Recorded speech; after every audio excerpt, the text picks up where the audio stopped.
let's talk about what makes something real. It's a huge question, right? Well, today we're going to dig into this really powerful new way of thinking, a framework for testing the biggest ideas out there. We're talking everything from the simulation hypothesis to parallel worlds. Let's get into it. So we're going to kick things off with a bit of a mystery. See, some of the grandest, most mind-blowing theories humans have ever come up with, they all share a single hidden weakness. Let's take a look at the usual suspects.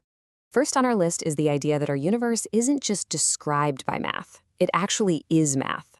The theory goes that every single mathematically consistent structure has its own physical existence. It's a really elegant, all-encompassing idea. And then, of course, we've got the many worlds interpretation of quantum mechanics. You've probably heard of this one. It suggests that for every possible outcome of anything, a whole separate, parallel universe branches off where that outcome is the reality. We're talking infinite worlds splitting off every single second. And you knew this one was coming, the super popular simulation hypothesis. This is the idea that our entire reality, everything you see and feel, is just a ridiculously advanced computer simulation running on some kind of hardware in another, higher reality. Okay, so you've got a reality made of math, infinite branching universes, and a cosmic computer game. They all sound completely different, right? But what if I told you they all fail the exact same fundamental test of what it means to be real? What is that one hidden flaw they all share? Well, the answer to that question, the tool that shines a big bright light on that flaw, is something called the HAOS Reality Test. And this test doesn't care if a theory is beautiful or if the math checks out. Nope, it's about something way, way more fundamental. So what on earth is HAOS? Well, it's a framework that says reality isn't about perfect, untouchable ideas that exist in some abstract plane. Instead, HAOS argues that reality has to be earned. It's whatever survives being pushed, whatever breaks when you stress it, and whatever has a way to pick itself back up and recover.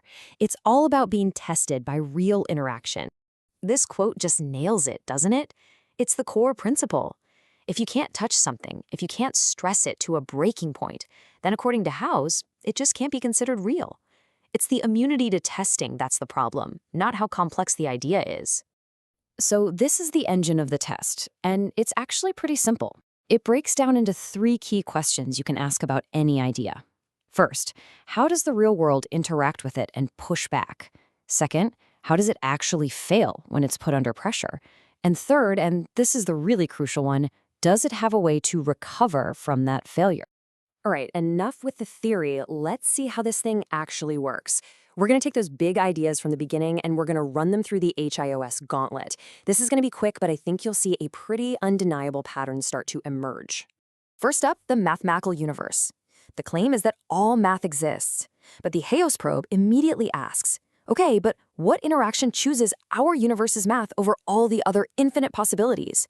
And there's just no answer. The theory has no concept of failure, or decay, or recovery. It just assumes everything exists forever. So the verdict is pretty clear. By letting everything exist without any kind of test or filter, it completely fails to explain why our reality is the way it is. It's a reality with no rules for survival. Next, many worlds. In this theory, every single possibility just happens in a new branch. So the HAOS probe asks, what fails? What's ever lost? The answer is nothing. Absolutely nothing. If no branch can ever be cut off, if no bad outcome is ever truly eliminated, then the whole idea of survival becomes totally meaningless. And this really gets to the core of HAOS. For survival to mean anything, you have to have loss. Reality needs the possibility of failure to test itself. A system that can't fail can't be tested. And if it can't be tested, it can't be real. And finally, the simulation hypothesis. The HAOS probe asks a really simple question. How can we interact with the computer running the simulation? And the answer is, we can't. The whole hypothesis is designed to be untouchable, sealed off. No bug or failure inside our simulation can ever affect the computer running it. And there it is. That's the fatal flaw. It just outsources reality to someplace we can never, ever interact with. It's perfectly sealed off from any real test. See the pattern? All 3 theories fail because they replace messy, real-world interaction with some kind of clean, symbolic perfection. Okay, so if these beautiful, all-encompassing theories all fail the test, what actually passes? What does a system that HAOS considers real actually look like? This slide just lays it out so clearly. On one side, you've got the failed theories. They're symbolic, they're untouchable, and they just assume they work. But on the other side, you've got the systems that pass. They're physical, failure is real and it hurts, and they have to earn their coherence by actually surviving under stress. Think about the people whose work just screams HAOS. You've got engineers like Nikola Tesla. He didn't just doodle on a notepad. His machines would literally explode if his theories were wrong. You have Charles Darwin, who didn't try to explain the purpose of life, but instead explained why bad designs simply disappear. Or Claude Shannon, the father of information theory, who introduced hard limits like noise and error, real-world constraints you have to fight to overcome. They all trusted interaction, not just abstract ideas. Now, here's where this gets really useful.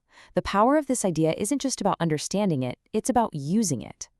HOS actually gives us a practical tool for judging systems in our own lives, and it's called the HOS kill switch.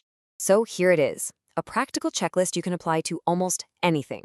A project at work, a new piece of software, even a big idea. Just ask these questions. Does the system hide its errors from you? Does it just push you forward without letting you stop and figure out what's going on? Does it make it really hard or costly to leave? If you find yourself answering yes to these, you're looking at a system that is failing the HOS test. And this brings us to the ultimate rule, the big takeaway from this whole framework.